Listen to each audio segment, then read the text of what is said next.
welcome to the program live from Melbourne tonight. It's great to have a small number of you at least in the room as we emerge from lockdown in this city.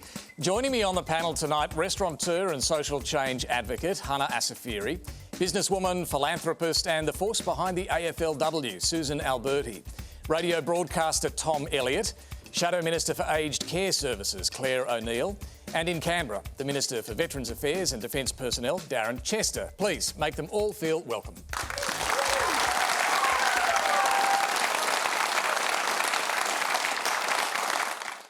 G'day. My question is, last week, I think it was, the Australia Club voted against having women involved. I think 62% agreed not to. Do you think that's a generational issue, or do you believe it to be a helpful and assisting thing to a society to have men and women only clubs? Susan Alberti, let's go to you first. Thank you very much. Well, look, I have a view on the men's clubs and women's clubs. I have a member of the family who is a member of the Australian Club, and I spend more time at that club on my own having dinners and functions than he has ever dreamt of. So if women want to have their women-only clubs and the men want to have theirs, I don't have a problem with it. So it doesn't bother me one little bit because I spend a lot of time at one of those clubs. Tom Elliott, I understand you are a member of a gentlemen's only club, is that right? I am. I had to think about it on the way over here. I'm a member of 8 clubs. One is men only, the other is all and any genders. Do you mind sharing which club is the men's? It's the Melbourne Club. The Melbourne Club, okay. And why are you a member of that? Why is it important? A friend's father asked me to join ages ago and I just said yes. I never even go there because I never have any time. But the thing is, and we need to think about these things, they are an anachronism, but that's not a bad thing. Like the Melbourne clubs, broadly, there's about 4 of them, plus the ones in Sydney, actually represent the old London clubs. That's what they were sort of built after. Weirdly, the London clubs aren't like that anymore. You know, they're just more like restaurants and things that you can go to these days. The issue here is more whether women should be allowed to join. What do you think? Well, they're social clubs. Like, people think that they're bastions of power and influence and all this sort of thing. I can tell you nothing could be further from the truth. They're just a social club. I mean, you might as well say, I went out to Druin a few months ago and spoke to a men's shed out there, older unemployed men in a country part of Victoria. Now, that's a men's club too. And no one's sticking up their hand and saying, oh, well, we should get rid of that. So they're social clubs. Look, I believe in, gender equality in business and in sport and all sorts of things, but social clubs are just that. They're social clubs. They don't have the power and the influence that people think they do. Clare O'Neil, is men's shed the same thing? I don't buy that. Sorry, Tom.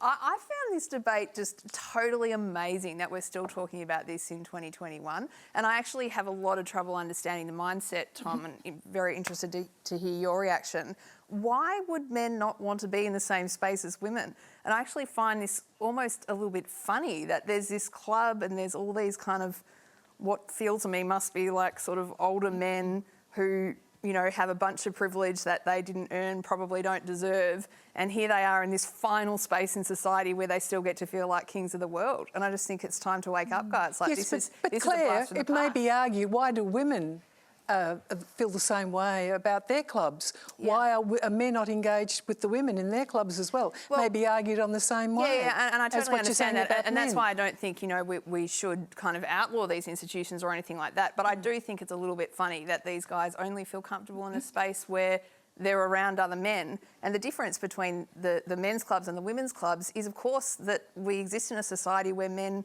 exercise massively more social and economic power than women. And the idea that we can compare this to a club of unemployed men is, frankly, I find that a little bit offensive.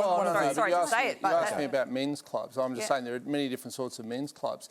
And the other thing to remember is it's not like these men live at their club and do nothing else. For most of them, they might go to lunch, I don't know, once a month or something like that. They have families, wives, daughters, as I do. And it's not something they go and do all the time. It's just one facet of their existence. What's the problem from your point of view of letting women into the club that you're a member of? I actually don't have a problem with it. I don't have a problem with it at all. It's just never been put to a vote. I don't really care in the sense that... Well, just on that, would you vote in favour of letting women into your club? Yeah, I probably would. Okay. I mean, it hasn't come up because it's just... I spend so little time there, it's just not even an issue. Hana? But Well, I think, whilst I agree with Claire, I do think that society is profoundly unequal and is built on a whole host of spaces being made available to men to be comfortable and to move around freely. And women have been tussling to endeavour to reform the system so that we can bridge the gender gap. So I find it astounding that in 2021 we have a group of the most privileged, and I think, with respect, Tom, I don't think that these aren't powerful lobby groups that sit behind the scenes in private clubs who impact how we shape society.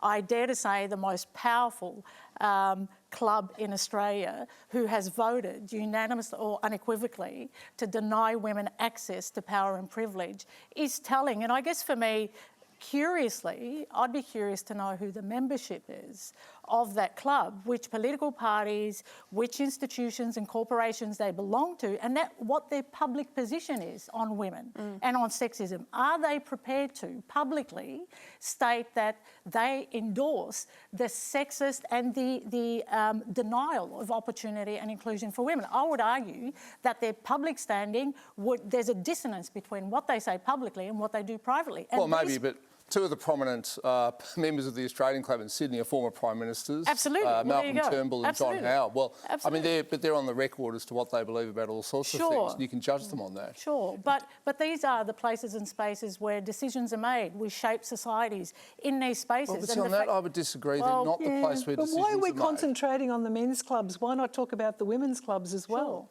Let me bring in Darren Chester here, because you're sitting silent on this one so far. Minister, what do you think about these gentlemen's only and women's only clubs? I was enjoying the argument, David. I'm probably not the best one to judge. I've set myself the task this year in Gippsland to visit every pub in my electorate. So not too many clubs in Gippsland which have this exclusivity to them.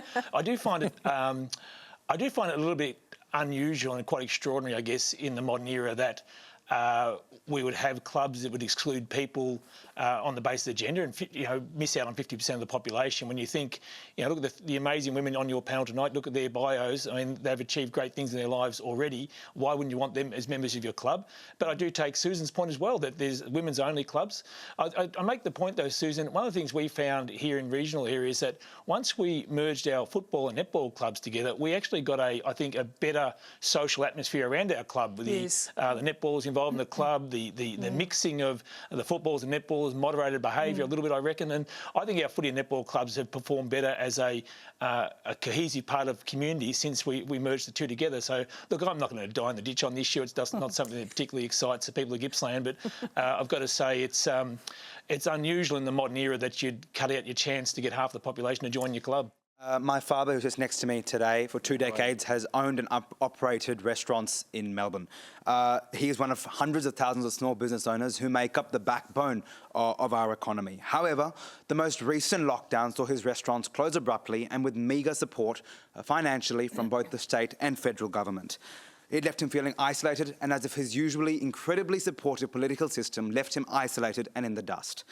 How can the state, and the Commonwealth for that matter, put in safeguards to ensure that there is a sufficient support system that can be accessed by relevant stakeholders in the event that another lockdown is implemented? Susan, you run a business in Melbourne. What's your view on lockdowns and the supports that are available?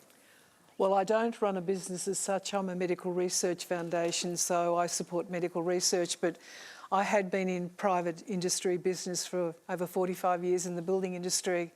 And I noticed that particular industry hasn't stopped. It's just kept going the whole time throughout the pandemic. My heart aches for you. It really does. This should not have happened. Having 4 lockdowns, I ask the question all the time about what is the medical evidence. I want to know the real story. I want to know why we have to shut down. Epidemiologists, they all vary in their opinions, and I just don't know what's the correct answer. I delve all the time. I can't seem to find an answer to it. But in small business, they are being crucified. And I'm being very honest here. I feel so much for you. In my own building, in my own office complex, half the building now is vacated. My car park, it used to be a bun fight to get a car park. Now I could put up a marquee and have a party. That's how big, that's how free the car park is. These people have gone to the wall, never to return. I don't know what's going on. I don't have an answer to your problem. As I said, my heart aches for you. If I could have a solution and find a solution, I'd try and find it for you. It's up to the powers, the governments, to step up and do this and help our economy, help Victoria. Victoria is in a mess, in a huge mess. As far as I'm concerned, personally, I'm watching it firsthand. My family, my friends, I'm seeing them going to the wall. Not just their businesses, but mentally they're being affected terribly. They're losing heart. They just don't want to go on anymore. This is not the Australia that I grew up in. When I grew up as a child, I wanted to be an entrepreneur at 6. I wanted to be the best I could possibly be at whatever I took on in my life. Well, I don't think the kids today can aspire to that. So I wish you well in everything that you try and do. I hope the government step up and give you the support that you need. I hope all small businesses gather around you and we work together, because after all, we all know this, small business is the backbone of this country and we must support you. Thank you. Let me just come back to you, and in fact, your father, Ahmet, what would happen to your business in the event of another lockdown? You'd probably have to shut shop. You close the business? We'll have to.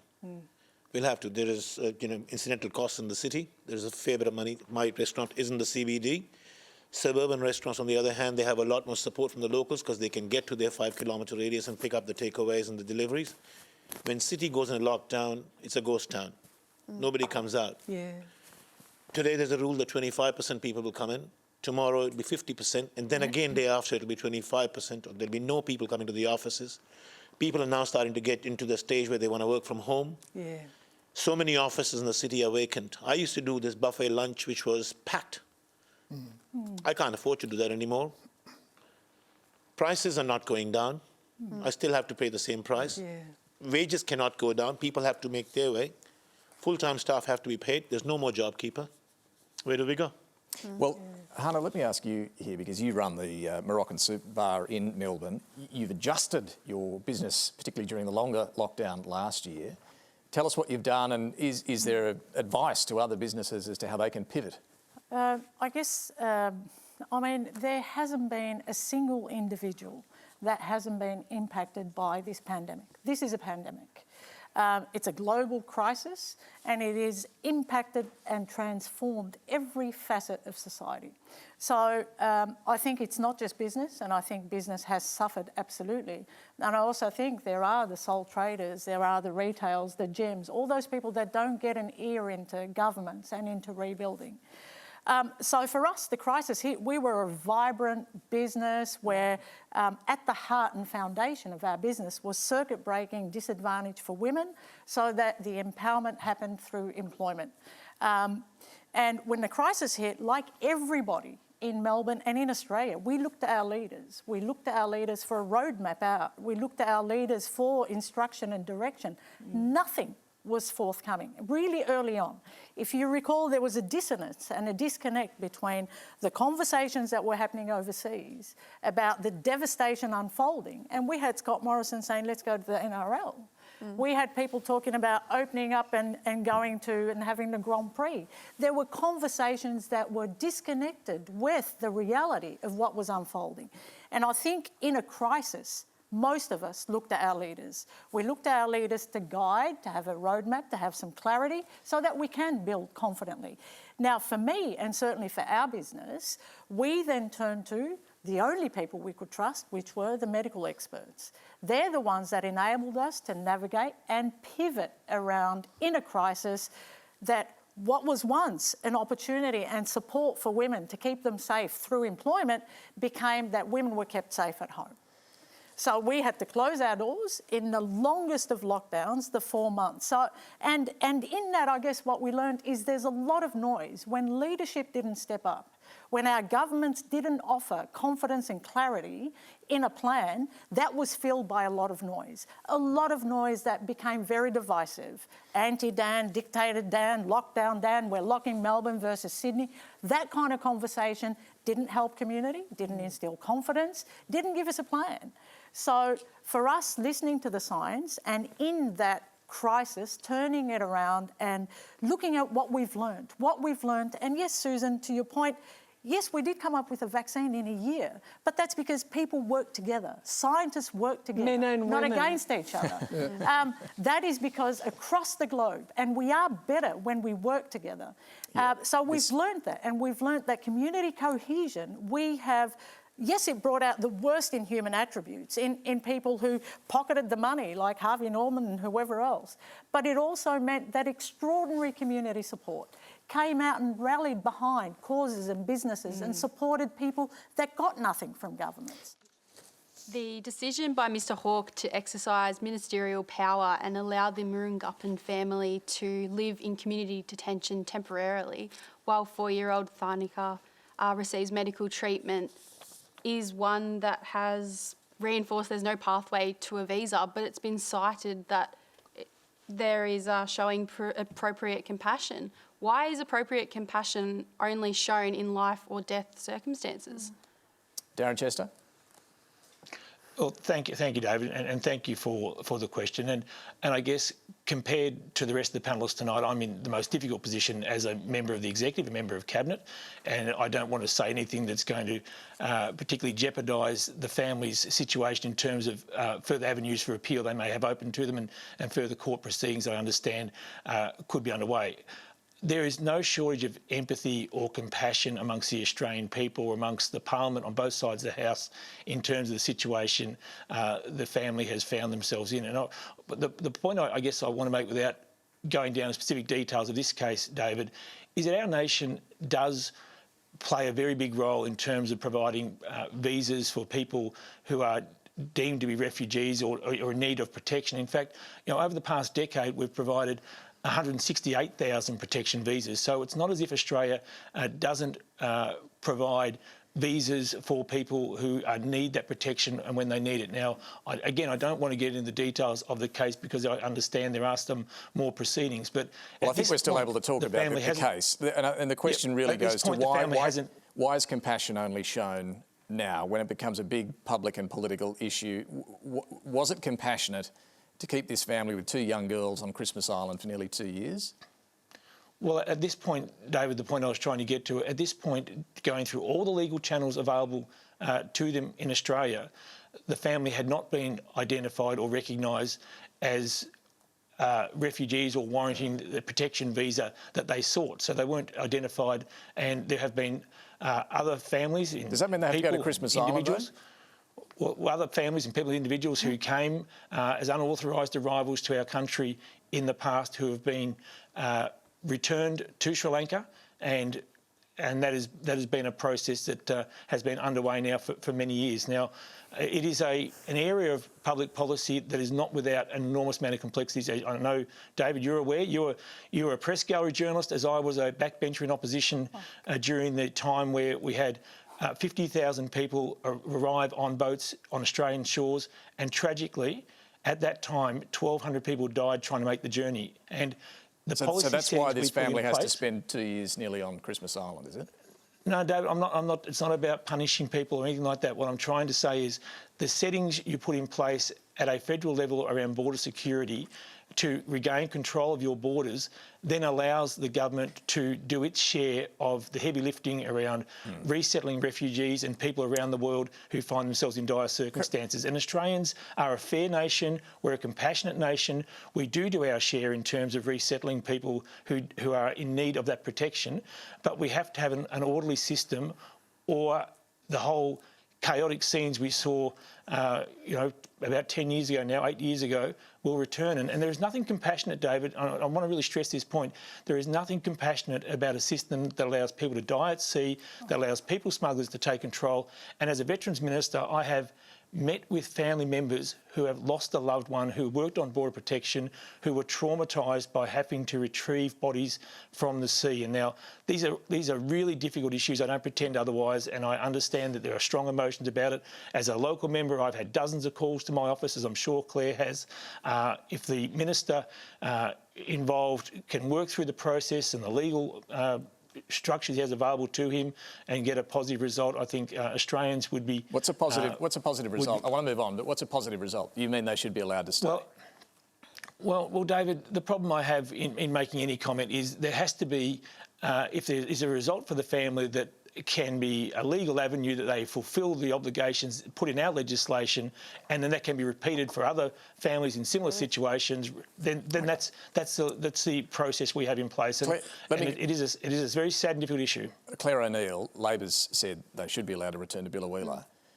Are you saying they should be given a permanent stay in Australia, or only temporary refugee visas? I mean, they've got a number of legal channels that they're continuing to pursue at the moment to try to get a permanent visa to stay in Australia. I think the inarguable point at the moment is that they should be back in their home in Billow, where there's a community that wants them there. They've got, supports, they've got roots that have been set down here. But in terms of the permanency of it, the thing is the Immigration Minister has entire discretion. And he has discretion because when people don't meet the exact technical definition of what's in the law, we still sometimes need people to stay in the country. And I think the way that this family's been treated is just terrible. And, Darren said dozens of calls. I mean, this is one of the biggest issues that's come across my desk as a Member of Parliament this year. Yeah, the thing that makes this case different and worthy, I think, of the use of the discretion is the fact that at the heart of this are two children who have done nothing wrong. And that little girl who's in hospital at the moment, she has spent more than half of her life in detention. How can that possibly be justified? I don't think Australians want that. I think there's a clear desire in the community to have strong borders. That's something that Labor believes in. But that doesn't mean that we treat people this way. It just seems so odd to me. But coming back to what should happen, just to be clear on this, there are about 18,000 who have been found to be refugees, but they're only on temporary protection visas. Are you saying this family should be given a permanent stay? Well, with the people who are here on temporary protection visas, Labor has a long-standing policy of abolishing temporary protection visas. So you'll get rid of those temporary visas? It's in Labor's platform, and I think you'll hear some more detail about that as we come into the election. But what these visas do, David, as you probably know, is they make people prove that they're refugees, but don't give them any opportunity to actually do what's in their interests and our interests as Australians, which is set down roots and invest in developing a life here. Instead, they have to reapply for their visa after 3 or 5 years, and it's set up this incredibly expensive, bureaucratic and complicated process for people who have proven to be refugees. If they're proven to be refugees and they're here in Australia, then we don't think that a temporary approach is the right one. Just quickly, Hannah, what do you think should happen here? Look, I think this family is a product of a very cruel policy. A policy, again, when we look at every facet of society, there's no leadership on this issue. And whether we have bipartisan agreement or we start the jargon around starting up boats and not wanting the cruelty of people dying at sea, we have had a policy in place around people seeking asylum, which at its heart presumes that these people are illegal. It is not illegal to seek asylum. Everybody has absolutely. So on a legal front, people have a right to seek asylum. Secondly, in terms of economically, it doesn't make sense. It costs us $10,000 per detainee per day to keep them in the cruelest of conditions. And thirdly, when it comes to our humanity, read the room. The majority of Australians have shifted their perspective and view and aren't party to some of the jargon and some of the fear-mongering that's going on. People want them to stay. Billawheeler, I'd never heard of Billawheeler until I heard of this family. So I think rural communities and communities that are getting behind and the Australian sentiment and these cruelties are happening on our watch. And lastly, in terms of future and where we go with immigration policy, we need to think about what happens when there are going to be environmental refugees coming onto our shores. How will we deal with them? How will we deal with people genuinely seeking asylum? This cruelty's got to stop, and I think there needs to be some leadership from governments and for that leadership to be bipartisan. Enough already. Susan. What I'm going to say is I don't think I'll be very popular, but Australia is a country of a fair go. And yes, we should be showing compassion and all the care that we can give to this family. My husband came to this country as a migrant many, many years ago and went through the appropriate channels to come here. We have protocols in place that need to be followed. What about all the thousands and thousands of migrants who have come to this country and gone through the proper processes? What will they be thinking? What will they be saying about this? I know how hard it is for a migrant to come to this country with no language, no money, no family. This is what these people have done. And they've been a lot of them have been very, very successful.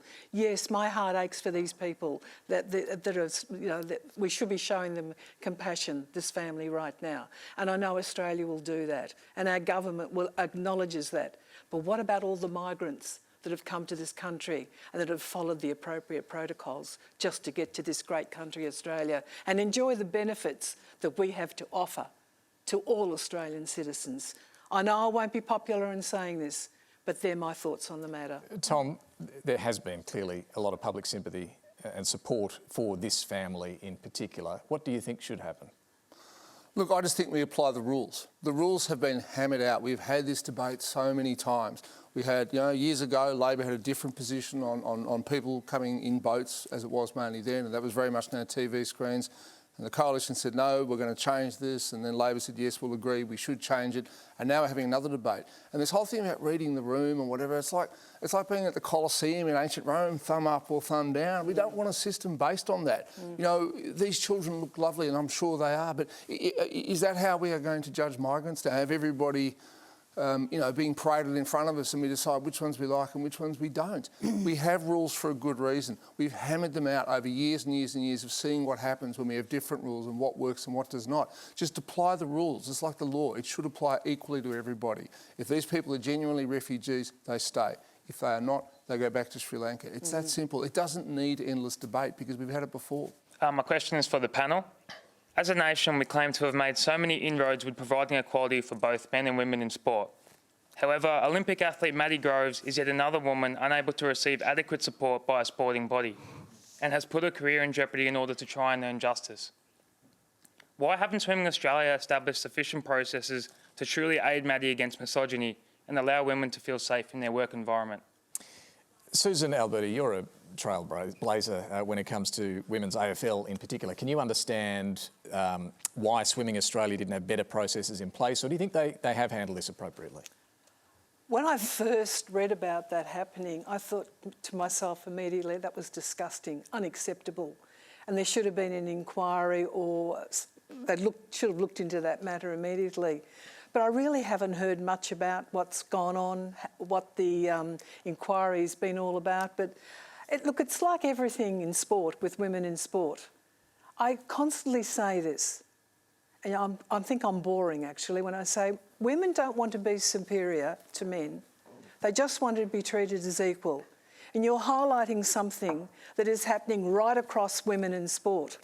They're not being given a fair go at being the best that they possibly can in so many ways. We talk about AFL, yes, I've been involved with AFL longer than I want to remember, but I support all women in all sport, and these women need to be supported. And this is totally unacceptable, what's happened to this swimmer. Why should she have to give up her position on the Olympic team? And that's why it's important we encourage our children to participate in sport, because we won't have kids who want to go to the Olympics. We won't have any Olympians. If this is what's happening to them at the senior level, why do I want to aspire to be an Olympian when this is going to happen to me? This has got to change, and it's got to change now, right across women in sport. Again, we just want to be treated as equals. That's all I'm asking for. Claire, can I ask you about this? Because there's been a lot of focus this year, obviously, about what's been going on in Parliament House, and sometimes official complaints are made. Sometimes women worry about their career prospects if they make an official complaint. Here we're talking about leading sporting organisations. Yeah. Are there parallels? Oh, yeah. How should the system work? Huge parallels, and I think it's a great question, Tom. I'm really glad you asked it. I think we've just had a really good example in Canberra of how not to handle such a situation, and so Swimming Australia needs to learn from that. Don't blame the victim.